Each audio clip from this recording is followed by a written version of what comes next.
Olá, boa noite pessoal, tudo bem? Vamos continuar hoje a nossa mini aula, quando estamos falando sobre a culpabilidade. Já conversamos sobre os dois primeiros elementos da culpabilidade, falamos sobre a imputabilidade e a potencial consciência da ilicitude na aula passada. Hoje nós vamos falar do último elemento da culpabilidade, que é a exigibilidade da conduta diversa. A exigibilidade da conduta diversa, como terceiro elemento da culpabilidade, ela decorreu da teoria da normalidade das circunstâncias concomitantes, teoria da normalidade das circunstâncias concomitantes, também chamada teoria da evitabilidade. Essa teoria da evitabilidade, né, ela define que só pode ser punida as condutas que poderiam ser evitadas. Né? Só pode ser punida, então, aquelas condutas que poderiam ser evitadas. Segundo essa teoria da evitabilidade, da normabilidade das circunstâncias concomitantes, para que eu possa considerar alguém culpado pela prática de um ilícito, de uma infração penal, é necessário que ele tenha praticado esse delito em condições e circunstâncias normais, pois do contrário, né, não seria possível exigir do sujeito uma conduta diversa. Então, em decorrência dessas teorias, que surge o terceiro elemento da exigibilidade da conduta diversa. Então, o que seria a exigibilidade da conduta diversa? A doutrina costuma definir como na expectativa social de um comportamento diferente daquele que foi adotado pela gente. Então, consiste nessa expectativa social de um comportamento diferente daquele que foi adotado pela gente. Vamos lá, só é culpável, então, quer dizer o seguinte, que só é culpável o agente que pratica o fato em uma situação de normalidade, ou seja, quando lhe era exigível uma conduta diversa. Então, somente haverá essa exigibilidade da conduta diversa quando a coletividade, por isso que falo dessa expectativa social, então, quando a coletividade poderia esperar, né, do agente que ele tivesse atuado de uma outra forma. Seguindo essa conceituação de exigibilidade de conduta diversa, sempre a gente precisa ter em mente analisar o caso concreto, né? Se o agente, naquela circunstância, naquele caso concreto, ele podia não praticar o ilícito, mas optou por praticar. Então, qual era a possibilidade, naquele caso concreto, do agente praticar a conduta de acordo com o direito? Existe essa possibilidade de escolha? O agente poderia agir de forma lícita, mas ele decide voluntariamente praticar uma conduta contrária ao direito? Sempre a gente precisa ter em mente que a culpabilidade, ela analisa então essa condição subjetiva do agente. Então, nas circunstâncias daquele caso, tinha o agente a possibilidade de agir de acordo com o ordenamento jurídico? Essa conceituação, essa análise, né, essa possibilidade, essa expectativa social que a gente precisa analisar para constatar se está presente ou não esse terceiro elemento da culpabilidade. Qual seria a natureza jurídica da exigibilidade de conduta diversa? Como nos demais elementos, seria uma causa de exclusão de culpabilidade. Seria uma causa de exclusão da culpabilidade. E quais seriam as causas, então, que levam à exclusão da exigibilidade da conduta diversa? Nós já vimos nos casos de imputabilidade, da potencial consciência da ilicitude, e agora nós vamos ver também as excludentes da culpabilidade nesse terceiro elemento. Né? Quais são as causas que levam, então, à exclusão desse terceiro elemento? Aqui nós temos as chamadas excludentes legais e as excludentes supralegais. As excludentes legais estão no artigo 22, que eu vou ler aqui para vocês. Coação moral. irresistível e obediência hierárquica.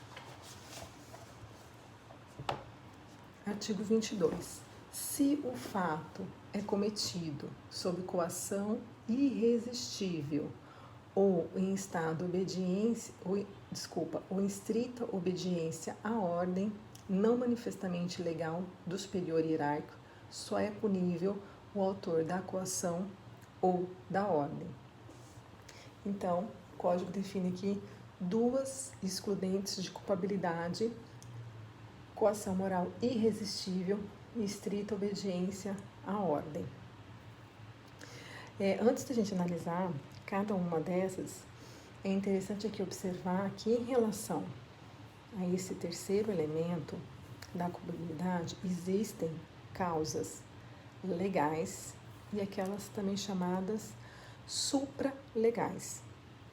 As legais são essas descritas na lei, descritas no artigo 22 do Código Penal, que nós vamos estudar: coação irresistível e obediência hierárquica.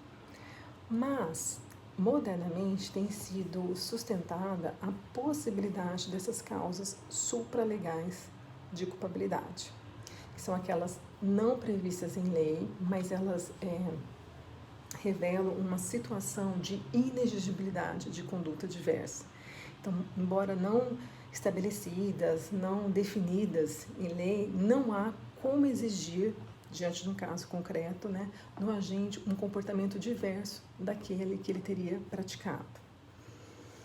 Essas causas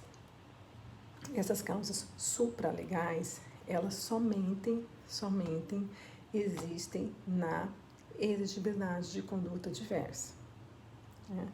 Nos demais casos que nós vimos nas outras aulas, tanto as causas de exclusão da imputabilidade e da potencial consciência da ilicitude, nós observamos que são só causas legais, só aquelas estabelecidas na legislação. Na exigibilidade da conduta diversa, hoje admite-se essas causas supralegais. Ok? Então, somente nesse terceiro elemento da culpabilidade admite essa excludente supralegal de culpabilidade.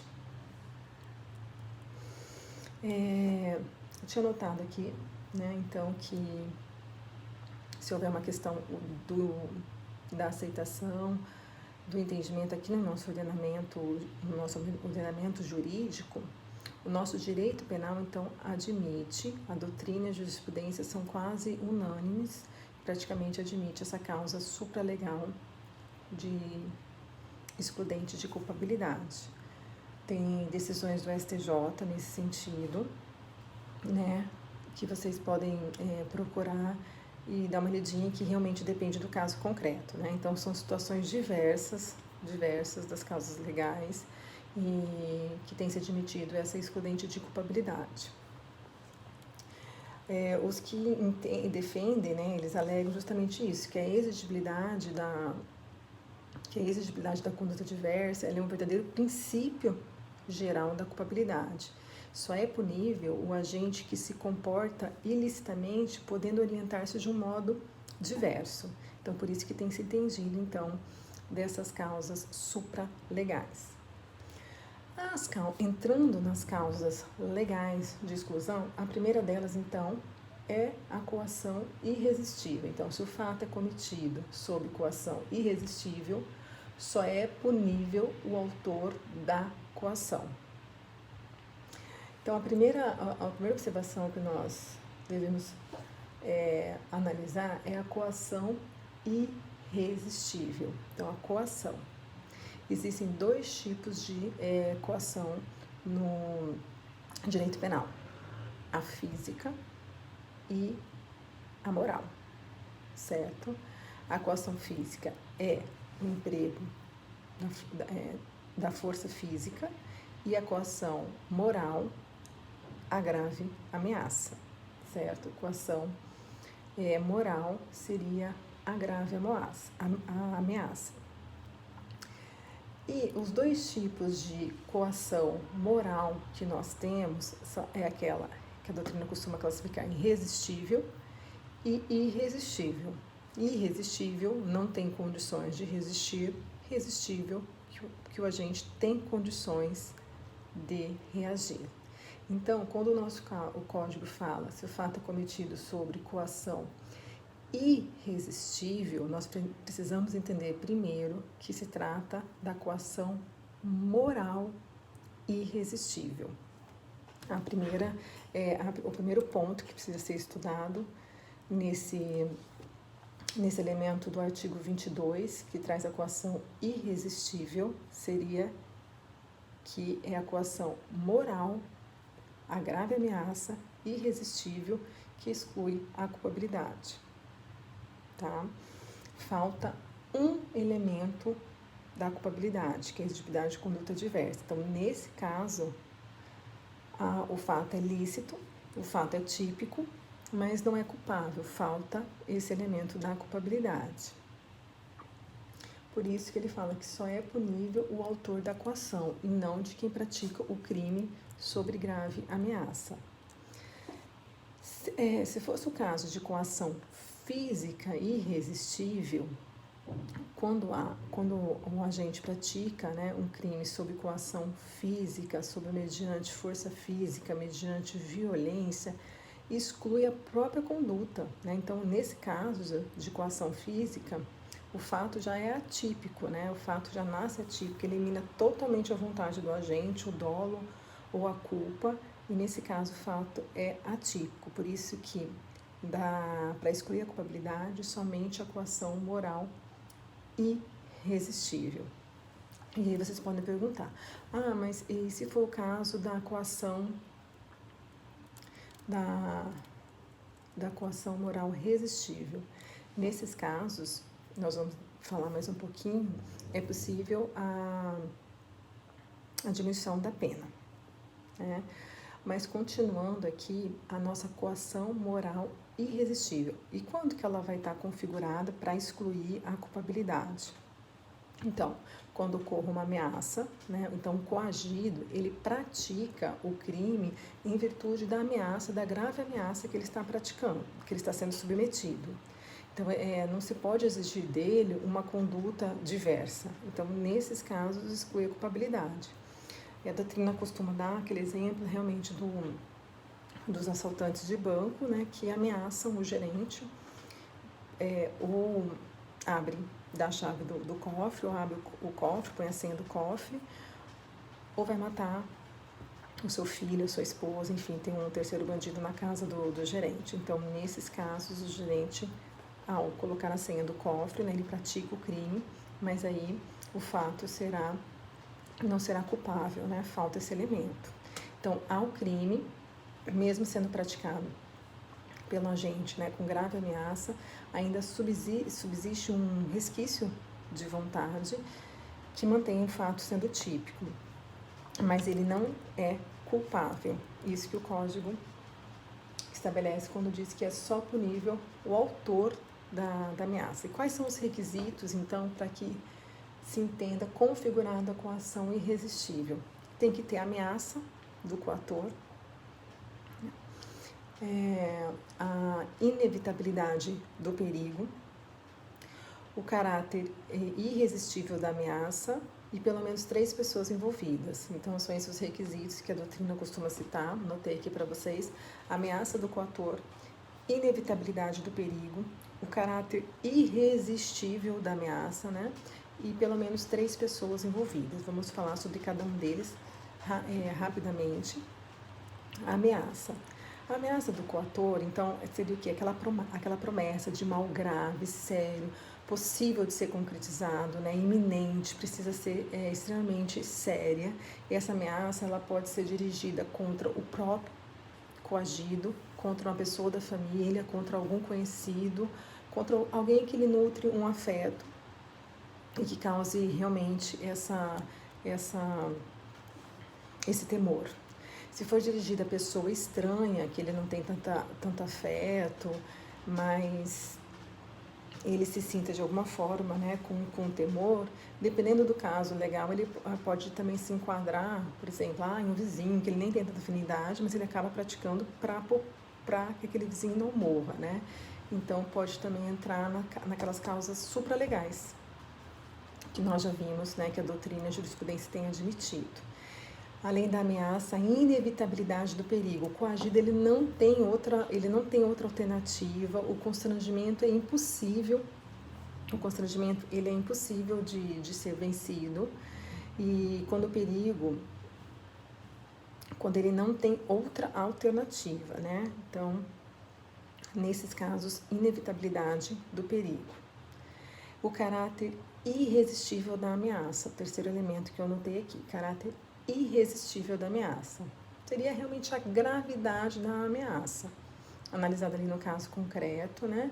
Então, precisa ser aquela ameaça que não tem como reagir, não tem como resistir, deve ser analisada sempre como elemento da culpabilidade.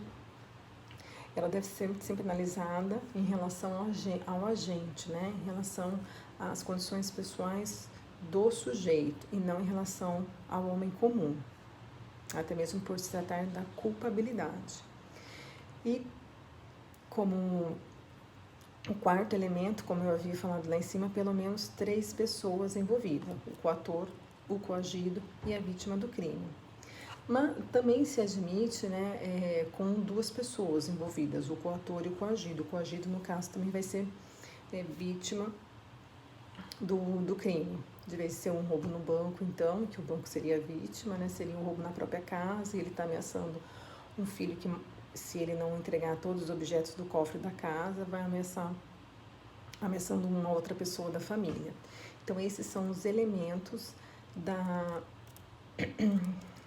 coação moral irresistível: ameaça do coator, inevitabilidade do perigo, caráter irresistível da ameaça e pelo menos 3 pessoas envolvidas, como eu disse, podendo também ocorrer com apenas 2 pessoas.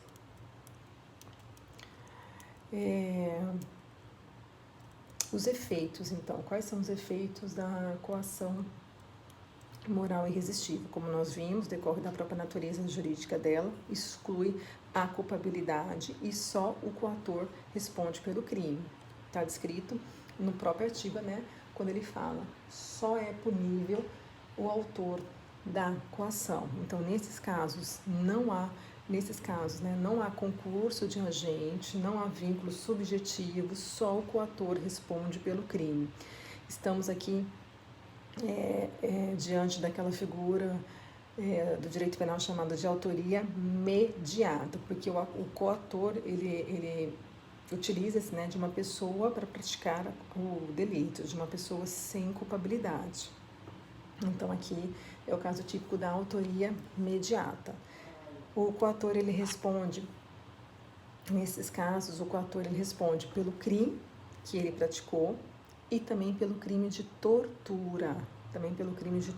Então, no caso do assaltante, ele vai responder pelo roubo, provavelmente qualificado, e também pelo crime de tortura, porque está descrito ali no artigo 1º, separei até aqui artigo 1º, inciso 1, a linha B da Lei 9.455, de 97, que todo aquele que coage alguém a praticar um crime, responde pelo crime de tortura. Constitui crime de tortura, provocar ação ou omissão de natureza criminosa. Então, ele vai responder por esses 2 crimes.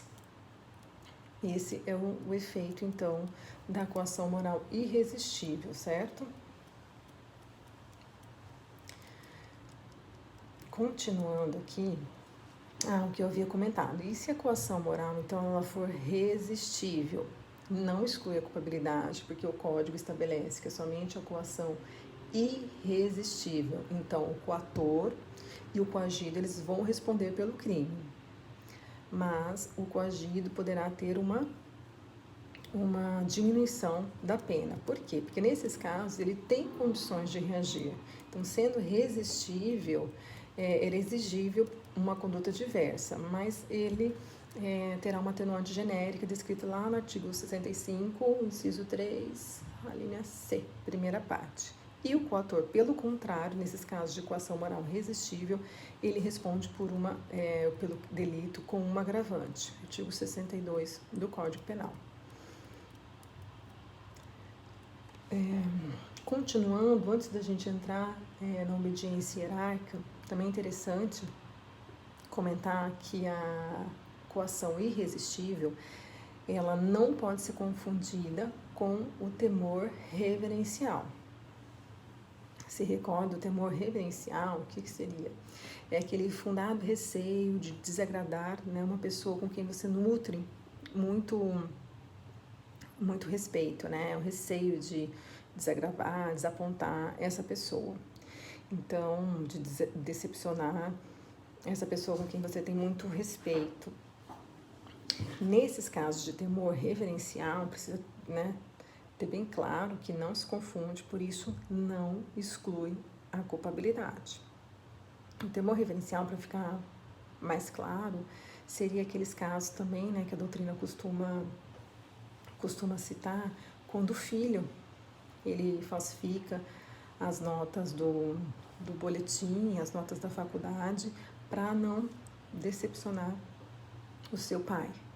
Então, nesses casos, ele vai responder pelo crime de falsificação, porque não exclui a culpabilidade. O Código apenas estabelece a coação moral irresistível.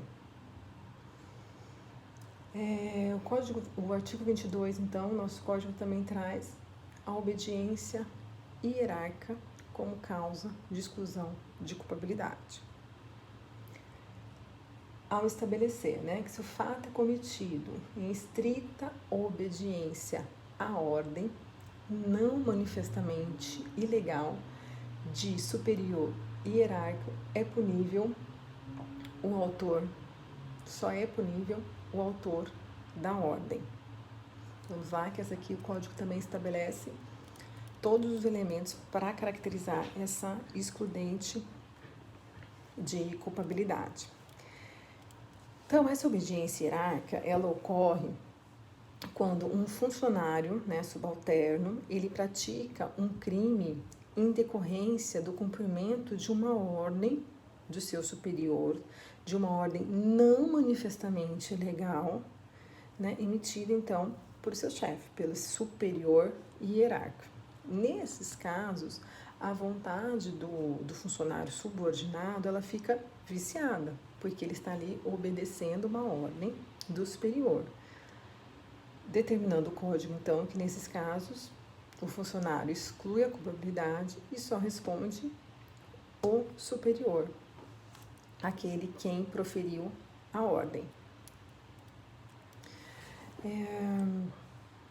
Os requisitos da obediência hierárquica, também coloquei aqui para vocês, são requisitos cumulativos, como na coação irresistível, não me recordo se eu comentei, mas são requisitos cumulativos.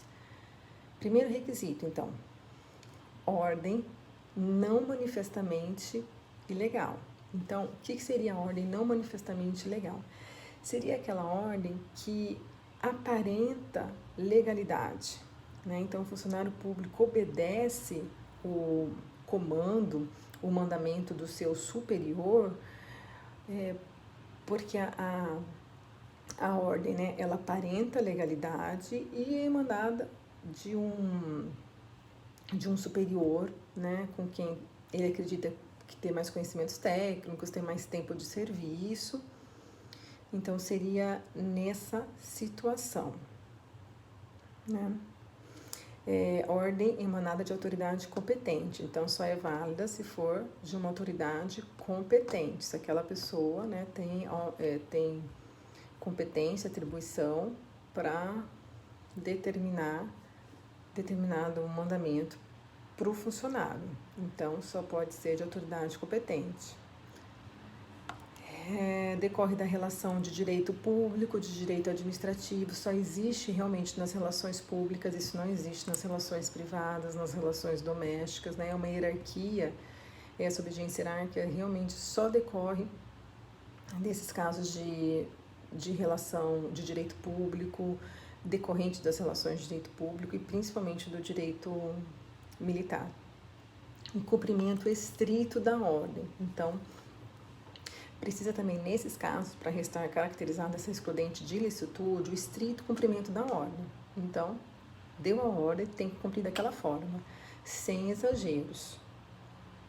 né, cumprir como realmente foi determinada para que se possa analisar essa excludente. Então, ele não pode ultrapassar, eu recebi essa ordem, mas eu acabo ultrapassando o que me foi determinado por vontade própria, daí ele vai responder pelo ato, não vai estar caracterizada a excludente.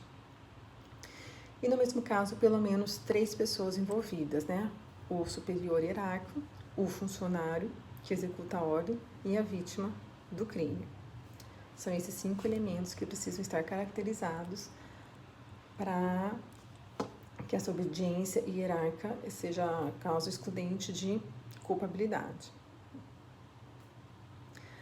Vamos lá, então, os efeitos nos casos da obediência hierárquica. Então, o primeiro deles que a gente precisa analisar, ele fala assim, ordem não manifestamente ilegal. Ordem não manifestamente ilegal. Ela é ilegal, mas, como nós vimos, aparenta legalidade, tem uma crença de legalidade, de licitude, que o funcionário acredita realmente estar correta. Então, nesse caso, vai excluir a culpabilidade, não tem concurso de agentes também. Quem vai responder é o autor da ordem, né? Mais um caso de autoria mediada. Somente o superior hierárquico, aquele que deu a ordem, que vai responder pelo crime, certo? Mais um caso de autoria mediata. O subalterno, ele vai ficar, o funcionário que praticou a conduta vai ficar isento, porque exclui sua culpabilidade. Aqui é interessante também falar que nesse caso é a ordem não manifestamente legal. Mas e se a ordem for legal e mesmo assim ocorre a prática do crime? Nesses casos, não há crime, porque ocorre, né, uma excludente de ilicitude, o estrito cumprimento do dever legal. Então, nesses casos de ordem legal, não há crime, nem se a ordem for legal, então não há crime nem para o superior e nem para o funcionário. Causa excludente de ilicitude, que vocês já devem estar estudando, estrito cumprimento do dever legal. Só vai caracterizar realmente excludente de culpabilidade aquela ordem não manifestamente legal. Então, ela é ilegal, mas aparenta legalidade. E se a ordem for ao contrário, ela for manifestamente ilegal, aquela ordem realmente que, numa primeira análise, você já entende que ela é totalmente ilícita e ilegal. Nesses casos, os dois vão responder pelo crime. Há concurso de pessoas, então o funcionário poderia constatar que realmente a ordem é totalmente, né, manifestamente ilegal, então tanto ele como o superior respondem pelo crime. Há concurso de agentes, ambos tinham conhecimento dessa ilicitude, né, desse caráter ilícito da conduta, e mesmo assim, tanto o superior que deu essa ordem como o funcionário acabam praticando a conduta e, nesse caso, respondem pelo crime. Então, são essas 3 diferenças, né? O código fala e não manifestamente legal. Se for legal, uma ordem legal, e mesmo assim ocorre o crime, excludente de ilicitude, estrito cumprimento do dever legal. E se for uma ordem manifestamente ilegal, ambos respondem pelo crime a concurso de agentes. E aqui nós terminamos a nossa aula sobre culpabilidade, todos os pontos que eu anotei que eu gostaria de explicar para vocês foram comentados, foram repassados. Espero que realmente tenham aprendido, me coloco à disposição, podem mandar mensagem, podem comentar e o que eu puder ajudar. Conseguimos acabar estudando esses 3 elementos da culpabilidade. Muito obrigada pela atenção e até a próxima.